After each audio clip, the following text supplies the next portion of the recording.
તમે અઠ્ઠમ કરો, હમણાં 10 આવી છે, અઠ્ઠમ કરો, તમે એકાષ્ટુ કરો. અરે જેને વ્યસન હોય એ વ્યક્તિને પૂછજો, વ્યસન વગર રહેવાય નહીં. જેને ચાની આદત હોય એને પૂછજો કે ચાનો ટાઈમ થાય એટલે મગજ ત્યાં એવું જ છે. આપણને જે વસ્તુ ગમતી હોય તે આપણને બહુ જ ગમે અને જે વસ્તુ ન ગમતી હોય તે ન ગમે. અને સ્ટાર્ટિંગમાં પીરિયડમાં માથું આ ઉદ્યાન તપના અંદર ચડી જાય, છતાંય કૃપાબેન એમ કે હવે મારે ગુરુદેવ પાસે જવું છે અને ગુરુદેવની એવી કૃપા દ્રષ્ટિ થાય, ગુરુદેવનો વાસક્ષેપ પડે, આખો માથું દુખવાનું બંધ થઈ જાય. આ સાવકા ગામ ઉપર અનેક ગુરુદેવોનો અનેક રીતે ઉપકાર છે અને આપણે અહીંયા બધા બેસ્યા છીએ ને, કોઈક ને કોઈ ગુરુદેવની કૃપાથી આજે આપણે શૂન્ય હતા અને 100 સુધી પહોંચ્યા. કઈ જ નતા અને આજે અહીંયા બેસ્યા છીએ. ઘણાથી આપણે કહીએ આપણા દાદાને એ લોકો લોટો લઈને આવ્યા હતા અને આજે આપણે સરસ મોટા ઘરના અંદર રહેતા હોઈએ. આપણે કહીએ જ તાકાત નથી. કઈક એવું પૂર્વનું પુણ્ય ભેગું હતું, ગુરુદેવનું આ ભવનું સંગમ થયું અને એવું ત્રિવેણી સંગમ થતા દેવ ગુરુની કૃપાનું, પૂર્વના પુણ્યનું, માતા પિતાના એવા સંસ્કારોનું ત્યારે જઈને બધું આપણને મળ્યું છે, બધું આપણને જડ્યું છે. એવા આ ઉદ્યાનમાં સવારની પોળમાં 100 લોગત છે. સંસારમાં બધું બોગસ છે. સંસારમાં ઘણી મથામણ છે, અહીં રોજ 100 ખબાસમણ છે.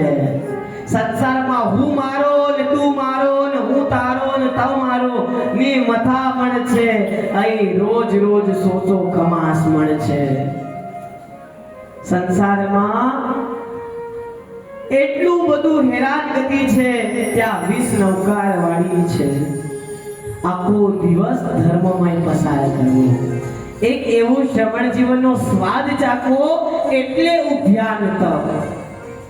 સમણો ઈવ સાવો, કઈ જગ્યાએ એટલે જ લખ્યું છે ને કે સાધુ જેવું બનવા માટેનું પ્રયત્ન એટલે ઉદ્યાન તપ. જીવનના અંદર ગુરુનો સંગ મળે એવું કંઈક હોય તો ઉદ્યાન તપ. આગળ જતા વાત કરીએ. અતિચાર બધા સાંભળતા હોય.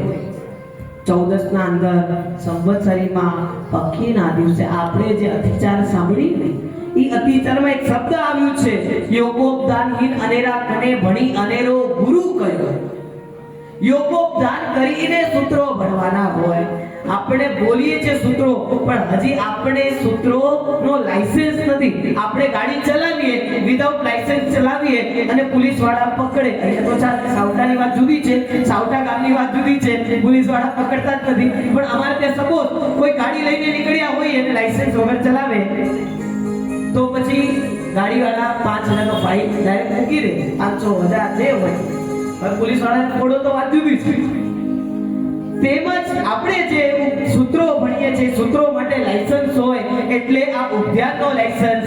એટલા માટે ગુરુ ભગવંતોને પણ આગમ ગ્રંથો ભણવા હોય ત્યારે ગુરુ ભગવંતો પણ જોગ કરે અને જોગ કર્યા પછી એમને સંન્યાસ પદવી, આચાર્ય પદવી અને ઉપાધ્યાય પદવી એવી બધી પદવીઓ મળતી હોય. અને જ્યારે પંડિત પદ ક્યારે મળે? જ્યારે એ ભગવંત જોગ કરે ત્યારે એમને ગ્રંથો ભણવાના અધિકાર મળતા હોય.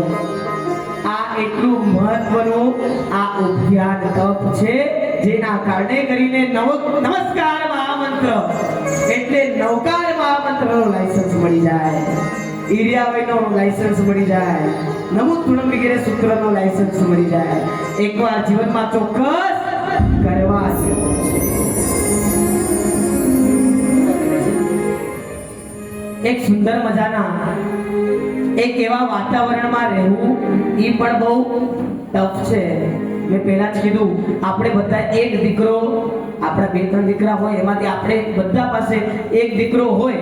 જે વાગે એટલે આપણને એને જોવાનું મન થાય, જે ક્યારે રડી જાય તો આપણને એની બહુ ચિંતા થતી હોય. બધાના જેબમાં જ રહે.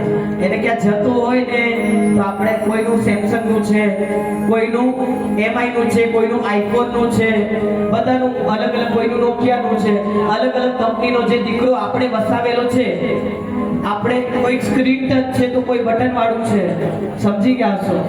હા, મોબાઈલની જ વાત કરું છું. હા, એ આપણો દીકરો રડી જાય એટલે આપણને ચિંતા થાય. આપણે ભૂખ્યા હશું તો ચાલશે, પણ આપણો આ દીકરો એની ચાર્જિંગ પૂરી થવી જોઈએ, સાથે ઇયરફોનની પણ ચાર્જિંગ હોવી જોઈએ. અને મોબાઈલ ચાર્જ ન હોય તો આપણને મન ન લાગે. અને 47 ડેઝ જેટલા એ દિવસોના અંદર મોબાઈલનો ત્યાગ કર્યો છે ને, એ જ સૌથી મોટી છે. તાળીઓના ગડગડાટ છે એવા દિવસોને વધારો જે મોબાઈલ આપણાથી છૂટતું નથી. એક ક્ષણ માટે એ મોબાઈલનો આટલા દિવસ ત્યાગ કર્યો ને, એ બહુ મોટી વાત છે. સુંદર મજાના પદ અહીં ચાલે, તપસ્વીનો જય જયકાર આપણે કરતા હોઈએ.